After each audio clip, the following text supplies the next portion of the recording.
If you did not get enough of that with talking about Chucky, and we are taking a departure from the weekly horror films, and I have two for you this week, and they are both comedies, kind of. First one, Observe and Report. Did you ever watch Paul Blart Mall Cop and think, I would love a story exploring a mall cop's desire for power and control without the whole, I'm fat, I fell down, pretty girl doesn't like me type humor? Well, Observe and Report is for you. This is your cup of tea. Was that enough of a sales pitch for you? Seth Rogen plays a mall cop, just like Paul Blart, mall cop, who wants to join the police force. He loves guns. The other people he works with love guns. And his life is an absolute disaster and mess, but he's so delusional that he doesn't realize it. And you also have the woman that he is in love with, played by Anna Faris, who plays the most 2009-ish stuck-up pretty girl mall rat, who is the most hateable character I may have ever seen on film. She really is the worst. But you also have his partner, Michael Pena, who brings in some lowbrow humor for dummies like myself to laugh at. It is just all around an incredible movie. At least in this genre, it leans very far to the dark comedy. I wouldn't go so far to call it a black comedy. It is not that dark, but it is leaning very heavily dark.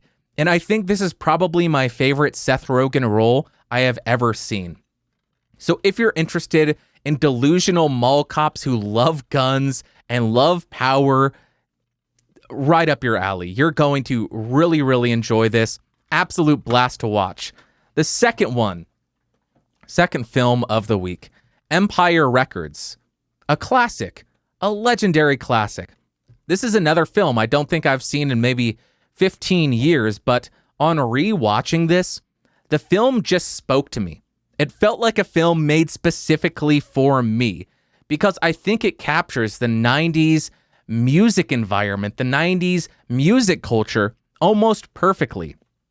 It's about a group of misfits who work at a music store, and it covers all the drama that comes along with so many different personalities being crammed together in a work environment. And on top of that, the soundtrack is incredible because it's 90s good music. And I suppose the thing that really stuck out to me here is there are very few films that are able to elicit this type of response from me, but it made me want to be in this world and work in that record shop. That is a very rare thing for me to feel when watching a film, saying, I want to be there. I want to be a part of that world. It reminded me of some of the record shops I used to frequent in my last city, where you would go in and there would be music playing over the speakers. There would be your pretentious people behind the counter saying, you like that? You're an idiot. I love that type of environment, and it made me want to work there, and it looks like a really cool building as well. It just, the chaos, the misfits, the fun, and the pretentiousness. Amazing film if you are into music, if you are into records, if you're into 90s culture.